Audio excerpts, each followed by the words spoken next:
हमारे भारत में ऐसे बहुत सारे लोग हैं जो कि Guinness book of world record में अपना नाम दर्ज करा लिए हैं। इसी में से एक ऐसा नाम है जिसका नाम सुनते ही पूरे ब्रिटिश आर्मी कांप उठती थी। उसका खौफ कुछ इस प्रकार से था कि जिस रास्ते से वो गुजरता वहाँ के लोग वहाँ रहना छोड़ देते थे और पूरा इलाका खाली कर देते थे।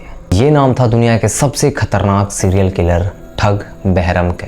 इसने 100 नहीं, 200 नहीं, 500 नहीं बल्कि पूरे 931 लोगों को मौत के घाट उतार दिया था। इस खतरनाक सीरियल किलर का जन्म 1765 जबलपुर में हुआ था, जो कि मध्य प्रदेश में पड़ता है। बचपन में बहरम काफी शांत बच्चा था, तो किसी से मिलता जुलता नहीं था, पर वो सारी चीजें बदल गईं जब बहरम एक ठग से मिला। पुराने ज़माने में ऐसे कई सारे ठग हुआ करते थे जो मेजरली चोरी के मामले में इन्वॉल्व होते थे। ऐसे ही एक ठग से मिलने के बाद बहरम की पूरी ज़िंदगी ही बदल गई और फिर 10 साल की उम्र से ही उसने चोरी चक्कारी करनी शुरू कर दी। 70-80s में लोग व्यापार करने के लिए एक शहर से दूसरे शहर ट्रैवल किया करते थे, और ये जो व्यापारी हुआ करते ये अकेले ट्रैवल नहीं करते थे, ये लोग ग्रुप में ट्रैवल किया करते थे और इनके ग्रुप का नाम काफिला था। अचानक एक दिन काफिले से कई सारे लोगों की गायब होने की खबर आई। ये खबर सुनते ही उनके चिंतित परिवार ने पुलिस में कंप्लेन कराई, लेकिन बहुत सारी इन्वेस्टिगेशन करने के बाद भी पुलिस के हाथ कुछ नहीं लगा। एक खबर सॉल्व भी नहीं हुआ था कि ऐसी ही एक और खबर आई।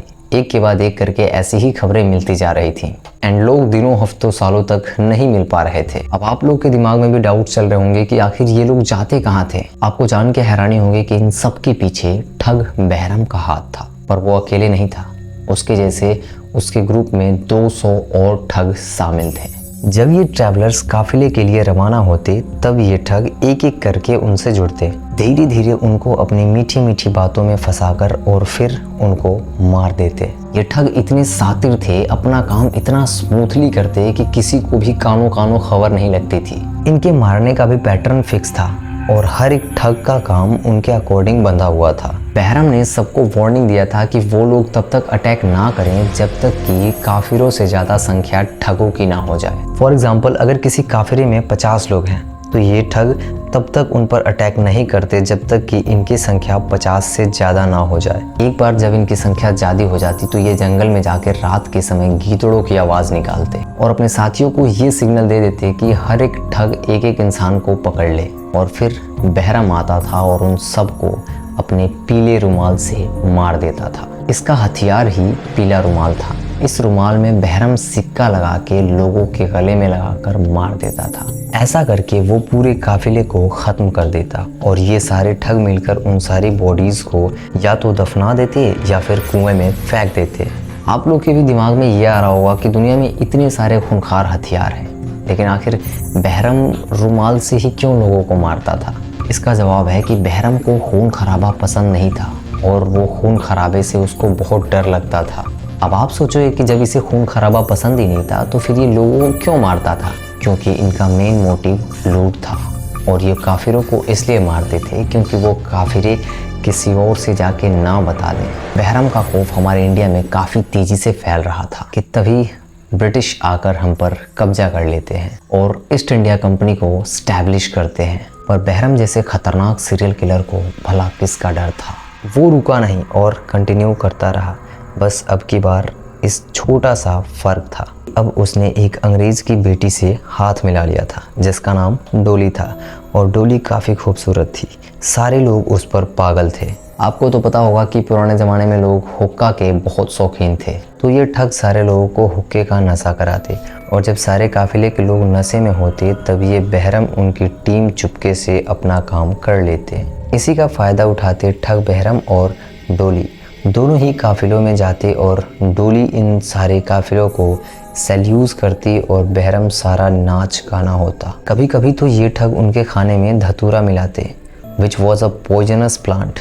इनिशियल तो गायब होने वाले लिस्ट में सिर्फ इंडियन थे, लेकिन अब ब्रिटिश आर्मी, ब्रिटिश सोल्जर और कई सारे ऑफिसर्स भी इस लिस्ट में शामिल होने लग गए थे। अब ब्रिटिश के अंदर भी इन ठगों का खौफ बढ़ता ही जा रहा था। पूरे नॉर्थ और सेंट्रल इंडिया से लोग गायब होना शुरू हो गए थे। लोगों ने अपने घरों से निकलना बंद कर दिया था। चारों तरफ इन ठगों की ही बात होती रहती थी। पर सबसे खास बात कि आखिर ये ठग छिपते कहाँ थे और इतना ज़्यादा जांच होने के बाद भी ये पकड़े क्यों नहीं जाते? क्योंकि ये ठग अपना भेष बदलने में माहिर थे और ये किसी को भी आसानी से चकमा दे देते। ये लोग गांव में उन्हीं के साथ रहते जिनके परिवार के लोग गायब हुए थे। तो इनके सामने ही इनकी बात होती और ये बड़ी ही चालाकी से मज़े लेते।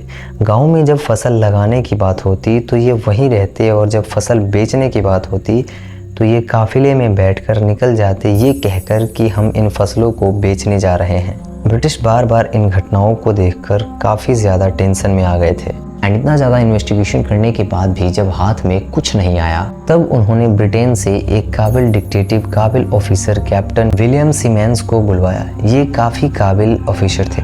अगर इनको कोई काम सौंपा जाता, जब तक ये उस काम को कर नहीं देते तब तक ये चैन से नहीं बैठते थे। इनके आने के बाद फेडरेशन ऑफ ठगी नाम का एक डिपार्टमेंट बनाया गया and he was the head of this department. वो इस ठगी गैंग को पकड़ने के लिए कई सारे स्ट्रेटजी बनाने लगे और वहीं दूसरी तरफ डोली और बहरम के बीच झगड़ा हो गया और डोली ने बहरम के साथ काम करने से मना कर दिया क्योंकि अब उसे बहरम के साथ काम नहीं करना था। पर बहरम को इससे क्या फ़र्क पड़ने वाला था।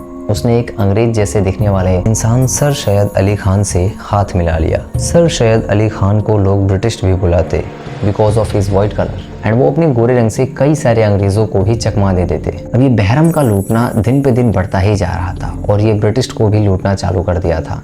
तो इन सबको निपटाने के लिए इन साइमन ने इन ठग्स को जड़ से उखाड़ने की सोची। उन्होंने नॉर्थ सेंट्रल के सारे जंगलों को काटने का सोचा बिकॉज ये लोग उसी में छिपा करते थे और जब जंगल ही नहीं रहेगा तो इनके छुपने की कोई जगह ही नहीं रहेगी। सीमेंस ने अपने कई सारे पुलिस ऑफिसर को भी भेजा था इन ठगों को पकड़ने के लिए, लेकिन जितनी बार ये पुलिस ऑफिसर ठगों को पकड़ने जाते ये लोग खुद ही लौट के नहीं आते।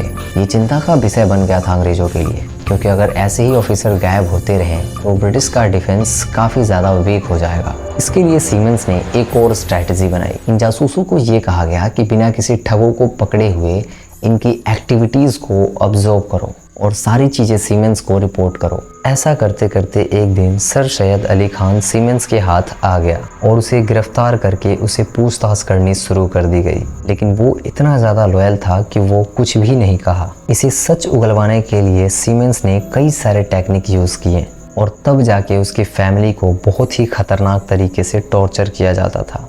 तो जब सर सैयद अली खान ने देखा कि उसके गुनाहों की सज़ा उसकी फैमिली को मिल रही है तो इससे सहा नहीं गया और इसने अपनी सारी सच्चाई बता दी और सीमेंस ने तुरंत ही खान के बताए हुए जगह पे रेड मारी। लेकिन वहाँ पे बहरम तो नहीं मिला, लेकिन वहाँ पे जो मिला वो सुन के आपके होश उड़ जाएंगे। वहाँ पे 5 लाख इंसानों के कंकाल मिले और इस रेड से साबित हो गया था कि ऑफिसर्स और लोगों की बॉडी कहाँ पे जा रही थी।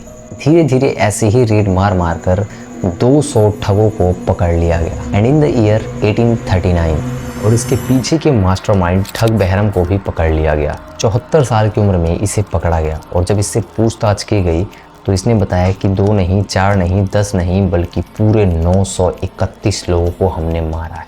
जब उससे पूछा गया कि वो लोगों को रुमाल से क्यों मारता है तब उसने कहा, मने खून खराबा पसंद नहीं, डर लागे है मने। और यही कारण था कि वो लोगों को शांत मौत देता था अपने पीले रुमाल से। कहा जाता है कि ये सारे ठग्स गॉडेस काली के बहुत बड़े भक्त थे और वो उनकी पूजा करते थे और ये सारे मर्डर उनके लिए बलि था। और आगे चल के जिस तरीके से ये ठग बहरम लोगों को मारता था ठीक उसी प्रकार से इसको भी मार दिया गया। बस फर्क यही था कि रुमाल की जगह इसे फांसी के फंदे से मारा गया और अंत में 1840 में जाकर इस जानवर को फांसी सुना दी गई और तब जाके लोगों के गायब होने की खबरें कम होने लगी और लोग शांति से जीने लगे। 60 सालों तक इसका तहलका पूरे भारत में मचा हुआ था और अंत में इसको फांसी देने के बाद भी बहुत सारे किलर आए लेकिन किसी ने भी ठग बहरम का रिकॉर्ड नहीं तोड़ा। आज ठग बहरम का नाम Guinness book of world record में नाम दर्ज है क्योंकि इसने 931 लोगों की जान अपने रुमाल से ले ली थी, एक पीली सी रुमाल से। तो फाइनली इस सीरियल किलर की कहानी यहीं पे खत्म होती है और अब मिलते हैं एक बहुत बड़े धमाके के साथ।